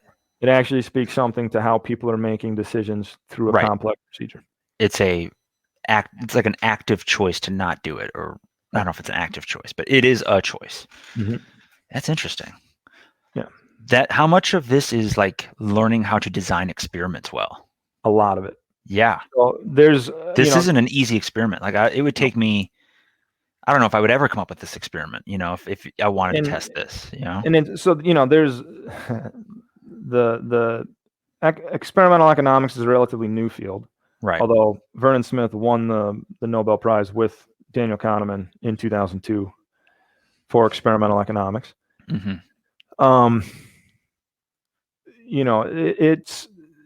It's a niche field. Right.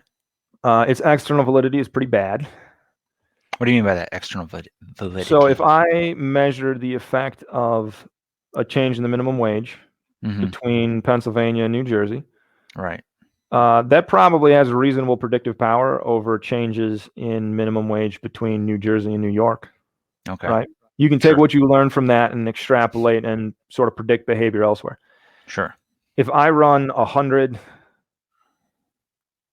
college sophomores, paying them $20 a pop through an experiment, it's pretty difficult for me to make a claim that this is going to predict what all humans do all over the place. Fair. I will say, as someone in marketing, it would be probably somewhat predictive on how people interact with websites. It could be, and there are tech companies. UX design experiments all the time. Yeah, but they're like, and Google, a lot of them aren't even like theory based. They just randomly change things just to see what's better. Like they're just iterating, right? Like leave it to computer scientists to just do it. A lot of them Amazon, a lot of them are theory based. Amazon and Google hire a lot of economists. I'm sure they do. Yeah. But yeah, so it's designing experiments while overcoming what are known as demand effects. Very important. So if you load subjects with preconceived notions, if you tell them, you're making a choice between a safe and risky option, that'll taint your results. Isn't that anchoring? Is that Kahneman or one of them talks about anchoring, and I know one of them talks about, or didn't one of them work on the Hillary Clinton campaign too, with some of her branding? That's the running. I mean, there are things like that, right? And there's like fixed points, right? Or not fixed points. Forget what it's called off the top of my head, but like $5. People will work like 5's a nice number. I'm going to stick with something around 5. 10's a nice number. I'm going to stick with 10. So you have to pay people enough that you can move them off of those. Right. You see that in the stock market too. Like when Bitcoin hit 50,000, that's like a nice round number. People like those nice. 100,000 is going to be the next one people really care about, right? So like people like nice numbers. You need to be cognizant of that. If people know that there's a change, they feel like they need to change their behavior. Right. So you run people through an experiment. You say, okay, we're phase 1. Okay, now we're in phase 2. That's very neutral language. But people are like, oh, I'm in the second phase. Well, geez, I got to change what I'm doing now, or I'll look like an idiot. There's an implication, right? You've advanced. You're on level 2. You should be better. Time has passed. There's all these kind of subtle. So there's feelings that come along with them. There are issues with that. If anonymity is a huge thing, if you're going to do something involving game theory where you're interacting with another player, you need to make darn sure they don't know who they're playing against. Right. Or I mean, isn't that the experiment though? Like, if you do know who you're like, doesn't that lead to cooperation? Yeah. If you say ran an experiment where we're doing members of a fraternity versus members of a different fraternity, and we're going to look at if guys are in the same fraternity and they know how do they play, and then you're looking at like tribal in group versus tribal out group. Sure. In that case, it matters. But if you're looking at other contexts, you don't want people, right? Because if I play against you, I'm going to play differently than if I play against a stranger. Right. Or if you just play against like a cutout of my face and you don't even know that you're just a person, right? So you need to, if you're not interested in, like, say, are you in the same fraternity as me? Right. You need to make sure that they don't know who they're playing against. Right. And to make it more. And these are college kids, right? If it's like a hormone infused 19-year-old guy and there's a pretty girl in the room with him, he's going to do different stuff. He's going to do different stuff. So you got to make sure that you avoid those kind of factors when you're designing an experiment. Sure. Time is a huge issue. Right. I can only keep attention of a college kid for so long. Right. You can't give him a nice 8-hour experiment. Yeah. No. I mean, there are people who do some marathon experiments, but generally that's an issue. If playing fast gets you out of the computer lab faster, you need to worry about that, because people are trading off time and money. Right. That is, that's not your experiment, time and money. Right. But if people realize they can finish quickly, right, then they're playing a different game. They're not playing the game you want them to play. They're playing exactly. I finish this quick, I can go out and grab a burger with my new $20 or whatever. Yeah. So you have to be very careful with those things when you're designing an experiment. To back to the external validity point, you can flip it around. You say, well, I did this stuff with college kids. It's not predictive of the real world. The flip side is you say, well, I have a prediction about people. Mm-hmm. College kids are people. That's true. So if I have this prediction about, populations in general, I'm testing it on real people making real money. Yeah. So maybe there is some value in this. Right. So I think there is some value, but yeah. And I think with the internet, things are more in an experiment type setting. Like, again, it's probably with ads, more valuable of a skill set now than it was in 1972. Yes. Like everyone, my thought is like Facebook ads. For the most part, the Facebook layout's the same. There's a lot of like I suppose like outside world stuff could be different with it, but everyone's looking at more or less a similar screen on Facebook, so you can kind of compare ads against each other, that whole situation. I know in ads, including a human face always helps better than not including a human face. Puppies, man. Puppies too. People love cute things. It could literally be like, I don't even know. You could be advertising something terrible, chainsaws for murdering people, but if you put puppies next to it, it would get a higher click-through rate than nothing else. That's ridiculous. Your chainsaw blade's gonna be shot first time it hits bone. I know that it'll never get through a femur, but I'm a marketer. I'm not a product designer, so fair enough. I do think there is, and that's why I do even know the names Tversky, Kahneman, and Thaler. I think I've been saying it wrong the whole time. Thalers, because they do have somewhat relevant things to say about marketing. Oh yeah, for sure. Yeah, they I'm sure get hired as consultants. Oh sure. I mean, they hire people hire psychologists and neuroscientists, and remember pacing in video games is something they hire psychologists to do. Make sure you stay addicted. Oh yeah, and app makers as well. I'm sure do that too. I'm sure Candy Crush has a few of those people. Candy Crush, yeah. So how would you? I guess you may have already said this, but we've been talking for a while now. How would you say experimental economics is different from psychology, though? Experimental or behavioral? Either one, because it seems like behavioral is trying to use kind of like a little bit of psych to see how it compares to utility theory, where experimental seems very psychologically based. Well, you can do experiments that have, so the stuff that I was working on definitely crossed over with behavioral. I tend to view classical theory as being more valuable probably than the average. Well, why do you see that? Why do you see that as valuable? The classical theories? Yeah. Because you can say a lot with a little. Sure. You have very parsimonious models that do a very good job in a lot of circumstances. Right. Particular, and it's all about context. So there are people who would like to see the classical theories of expected utility thrown out the window. Sure. I don't. I think that, doing things like frequencies versus, digitally represented probabilities, can potentially rescue some aspects of expected utility theory. Finding places where it works and where it doesn't. Geico sees a ridiculous number of auto accidents every year. Right. Geico is probably behaving very close to the, classic model. Well, it seems like classic model works well at scale, maybe. Yeah, exactly. Whereas, but if you're talking about grandma, right, you probably want to have a different model. So it's all about context. We shouldn't throw out any, any models wholesale.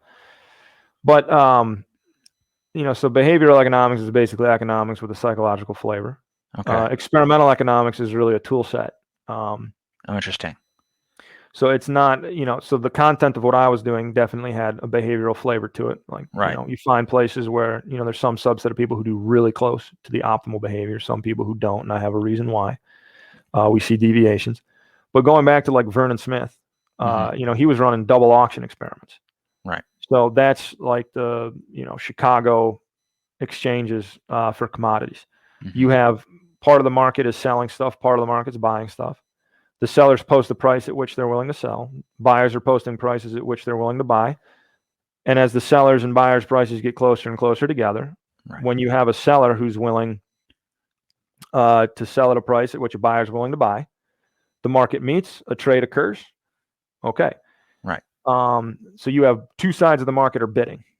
Mm-hmm. Okay. He was running experiments with that, and if we run these at UCSB with our undergraduates. You hand out slips of paper. Half the students get a piece saying that they're a seller. Half the students get a piece of paper saying that they're a buyer. The sellers say you are willing to sell at a price no lower than this. Buyers get a card saying you are willing to buy at a price no higher than something else. So all you know as an undergraduate is I have a piece of paper saying that I'm a buyer and I'm willing to spend no more than $10 for an apple. Mm-hmm. And then there's some other kid in the class with a card that says I'm willing to accept no less than $1 to sell my apple. Okay. Right. Everyone in the room has different prices on their cards. Half the people are buyers, half the people are sellers. You tell them, go on, organize trades amongst yourselves. Right. Okay. They go through. They record their trades with somebody in the room who writes down all the organizations or all the organized trades. Yeah. Okay. The average price gets spit out. It is on the dot, the predicted price. Right. Every time. Right. Okay.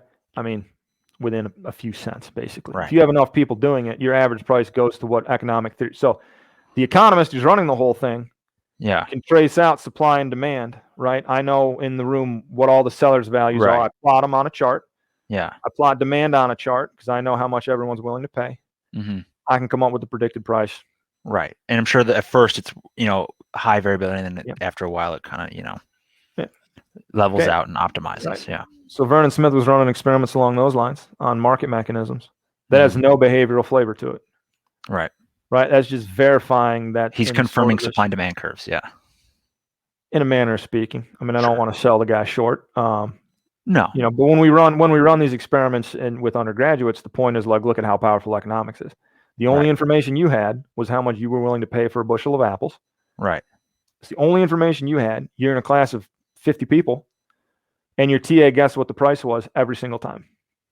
Right? He's not magic. She's not magic. They just know some economics. Right. So those are experiments that were run that have nothing to do with behavioral economics. It's simply looking at classical theory. That's utility maximization in a lot of ways. Yeah. So it's experimental doesn't necessarily have to do with behavioral or psychological forces. It frequently does. Okay. But they are sort of distinct skill sets. Okay. That makes sense. That's good. All right. A lot of people do both, though.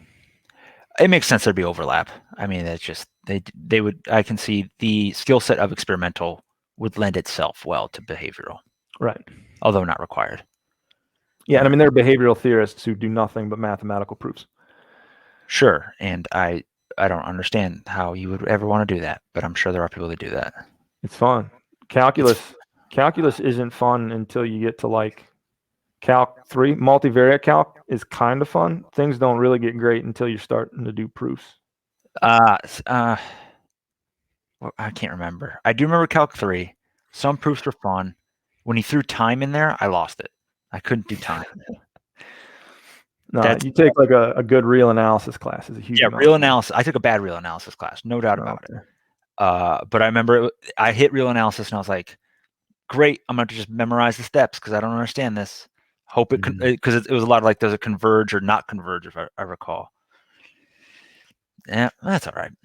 Cauchy sequences converge, man. Right. Wasn't I want to say the word Hamiltonian comes up with that. Oh, Hamiltonians are a lot of fun, yeah. I did have to solve a Hamiltonian. I remember doing that at one point. Yeah, but that's going to be optimization. That's not real analysis. Right, it's not real analysis. It was optimization for international trade somehow. Mm-hmm. That's going to be a continuous time. Yeah, it was calculus with time, and we used a Hamiltonian to optimize it. Something like that. Yeah, not bad. After 8 years, I remember a little bit. I remember the buzzwords. Those are easier to understand in the context of natural resources, I found. Okay. Sucking oil out of the ground, and you need to optimize your income stream. Sure. That's the That makes context sense. to learn those things in. That'd Trying to be learn great. in like a macro context or a purely mathematical context is No, harder. I learned it from a Turkish professor who was hilarious but not great at teaching, and he did it in an international trade setting. Yeah. Learning those Wasn't- tools in a macro setting were more difficult for me than when I learned them in a natural resources setting. Yeah, that makes sense. Anyways, so I want to wrap up with we were texting earlier. You texted me 4 things that you thought were interesting, but that made no sense to me. So I'm hoping you can clarify what they are. Okay. They were Agent Orange, ACL tears, pay gap, and CTE, which I assume is the concussion thing. It is. Yeah. The NFL concussion thing. So why were those 4 things interesting? I didn't get it. Those are all sort of potential cultural flashpoints. Right. Agent Orange being with the U.S. dropped on the Viet Cong, causing birth defects, if I recall. It was a deforesting agent. Yeah. By Dow, I think. Yep, and it's been linked to like every all the cancers, possible disease, not just like it's been linked to irritable bowel syndrome. Like it's been linked to everything. I think it's linked to a crazy form of acne where you get giant it's disgusting. It's awful. It's been linked to every health problem that's ever been. It's a chemical that's made to destroy forests. So you can come up with a good mythology around it. There you go. ACL tears, that's also a prominent NFL thing. Yeah. Pay gap, that one's been done. And then CTE is also a prominent NFL thing. The point when we were talking about this earlier, the point was like the use of economics and helping tease out these things. Sure. So the ACL example was just one that popped into my head. Are you measuring what you think you're measuring? Sure. Which is really important, right? The underlying process at hand. Let's say you compare every 40-year-old in America. We're just going to put the age at 40, okay? All 40 years, okay. Compare 40-year-olds with ACL tears to 40-year-olds without ACL tears. Sure. Okay, what do you think the prediction is on the rate of heart disease? Much lower. Among ACL tears, right? Yeah. Yeah. Because they're probably active people. They're active people, right? So you don't tear ACL watching TV shows. Yeah. Right. But if you're thinking in along those lines, yeah. There are people who would make the mistake that like maybe, but it comes into like what model do you have in your head? Right. Right. And this is one of the things about economics. We always write down models. We always write down our assumptions. Economics takes heat for that sometimes, that we come in with too strong a preconceived notions. Right. But in this instance, how do you know that tearing an ACL doesn't trigger some process in the body, right? The body has natural anti-inflammatory processes. Sure. Maybe if you're injured, like you're an android in Harrison Ford. Oh, not Blade Runner. Blade Runner. The android's like sticking a nail through its hand because it's triggering a healing process that keeps the android alive. Right. Right. How do you know ACLs don't have a similar function? You tear an ACL, it's triggering an anti-inflammatory process in your body. Sure. As you're healing, lower rate of heart disease. Okay. Maybe. Or maybe it's just you're an active person and that's how you tear your ACL. Maybe, yeah. Yeah. Right? You tear your ACL playing soccer. Right. I was about to say. You don't tear your ACL. Hikers, athletic people, CrossFitters, all these people who are in decent shape are more likely to have injury. Like it's, But so this is, and this is, with a lot of economics, we're comparing averages, right? Right. And that's how it kind of ties into everything else, is you need to think long and hard about what you're measuring. You need to think about the populations at hand. Right. And you need to, a big part of what we do with econometrics is trying to identify groups that are similar to one another. Right. You need to control for a whole bunch of factors, right? So you need to control for like BMI, level of physical fitness. Right. All kinds of different things. And if you do that, there's going to be no difference in heart disease between people who tear their ACLs and people who don't. Is this spurious correlation or is it the other one? What's the name? It's got a name, right? I wouldn't say this is spurious correlation. No, I would say that it's a misspecified model potentially. Okay. And this applies to Agent Orange as well? Right. I mean, so if you think about people in the United States who were exposed to Agent Orange, what group of people were exposed? Men of a certain time period that were drafted. Right? Men of military age. Yes. Not only men of military age who were deployed. Correct. It's even a smaller subset of men of military age, or even men who were drafted. So I don't actually know the full set of what Agent Orange is supposedly causing among people. I know that there's a lot of lawsuits and people getting payouts. Right. But you need to, to actually assess the damage that it did to people, you need to start thinking long and hard about comparing like groups to like groups. Right. People who are serving on the ground in Vietnam, who were exposed to Agent Orange, are male. Right. Overwhelmingly, right? Yeah. They were all 18 to 25. They all passed a certain level large, of fitness tests too. Like and they're actually quite similar in a lot of ways. Right. But by and large, they're coming from relatively low income backgrounds, right? You got to Another defer. good point. You got to defer if you went to college. You'd get Right. I'm aged out of the draft now. Right. I never stopped going to school, and I aged out. Right. Right. So you're right, and then you're selecting on like wealth. Right. Maybe you pay someone off, your kid gets a high lottery number or whatever. Right. Yeah. Or John Fogerty's. Right. I'm not a senator's son. Right. Unless you're John McCain, but Ooh. He wasn't a senator's son. He was an admiral's son. Oh, my bad. Yeah. He was a senator. Yeah. In any case, right. So you need to control for the fact that like the people who are exposed are going to be males who typically have more health problems than females. True. Die younger. So that's going to take away some of the difference between those exposed and those non-exposed. Right. Tend to come from low income backgrounds. Right. Again, just those two factors alone. Males who tend to come from low income backgrounds. Right. Right. So the point was just you cannot compare like the people who are exposed to the people who are not exposed because you're not measuring what you think you're measuring. You cannot just compare raw averages, right? No. The same thing comes up with like the pay gap. There's probably discrimination in America. I think everyone admits that there is.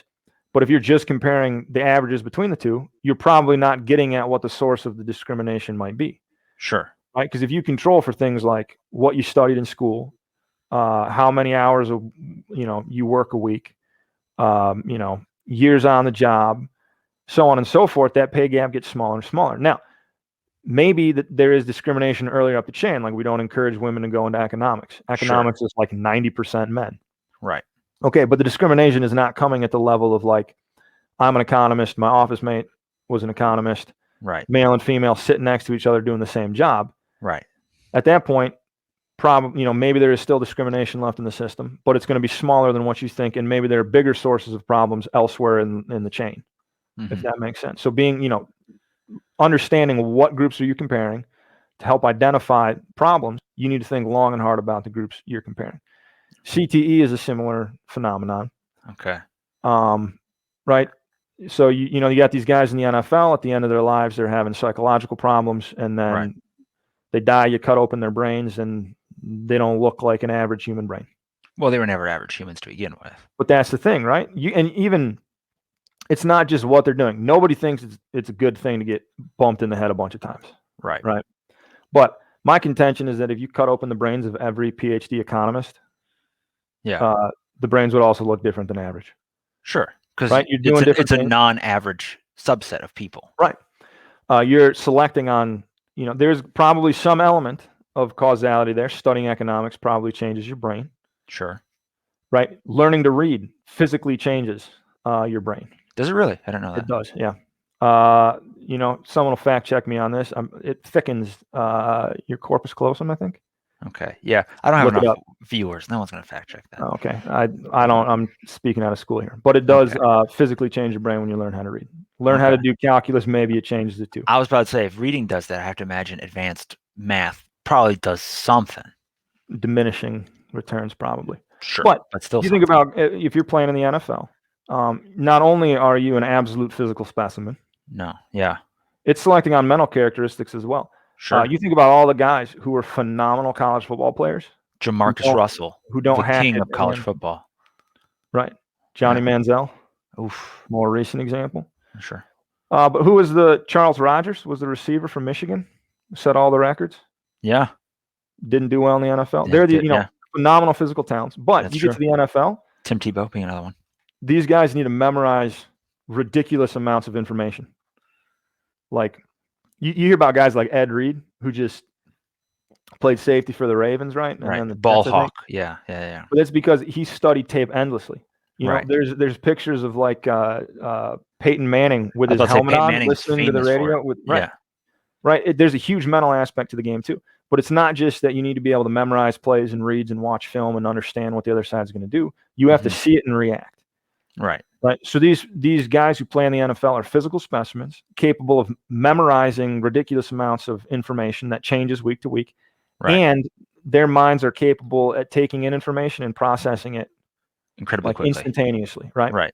You see, like the ball snaps, you see people move, you know where you need to be.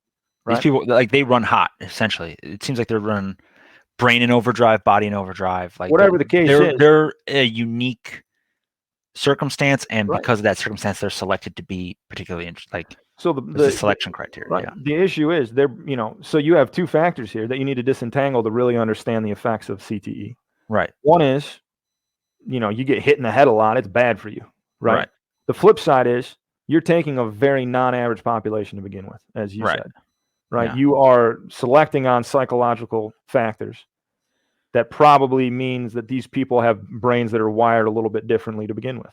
Sure. And reinforced in a lot of ways too, right? Like if exactly. you're wired differently, and then you do that professionally not even professionally, you just do that from the age of 14 to 24, the average probably football career. So again, it's average NFL career. And it's not to say that like CTE is not a problem or these other things aren't problems, but it is, you need, and this is what, the difference between experimental and observational or naturally occurring data, which is where economists make money. If you have a pharmaceutical trial, you give pill A to one group, pill B to the second group. If you randomize the assignment between the two groups, you can just look at the two groups on average. Yeah. The difference between the two groups, you can assign to the differences in the pills. Sure. The problem is if you're looking at CTE, ACL tears, pay gap, any number of other things. You can't have a group of NFL players play the game without, getting hit in the head or without being like non-NFL players. Like it is absolutely non-random assignment whether you experience many blows to the head from Ray Lewis. Right. Or whether you don't receive lots of blows to the head from a 260-pound man running full steam. You could probably look at positions, but even then there's some selection going on there because a wide receiver skills are different than a offensive lineman skills. Mm-hmm. So it's, to really tease out the effects of these things, you need to think long and hard about what you're comparing. Sure. So to do that properly, you would need to look at guys who were like phenomenally successful for 1 year and then like had a catastrophic knee injury that was unrelated to football. Sure. It's a very difficult thing to do. Right. You'd have to find someone who maybe never got hit in their career because of maybe just physical ability, which would be, it'd just be hard to find that experiment out there. It's a difficult thing. So let alone get it at number should be valid. Like you find a one-off, but who cares? So it's not to say the research shouldn't be done, but people need to think long and hard about designing their statistics to tease out causality there. Right.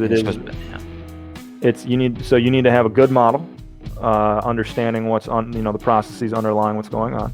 Right. And you need to think long and hard about controlling for external factors that could be influencing the results that you get. Awesome. So you should study economics and and what? Come on, you had it. You were so close to ending this with a beautiful cherry on top, and then you trailed off. Well, I trailed off because I was going to say something offensive. Oh, you could say it. I'll edit it out. Yeah, okay. Study economics so you're not a dumbass. There you go. That's perfect. I'll leave that in there. I love it. All right. Thank you for doing this, James. Of course. I appreciate you talking through all of the things, and it was good. I think we got a good mix of simple things and things that I don't understand. So it's great. So that means it's probably still simple. Anyways, thank you. I appreciate you giving me more than 2 hours of your time. You have a good night. You too. See you, John.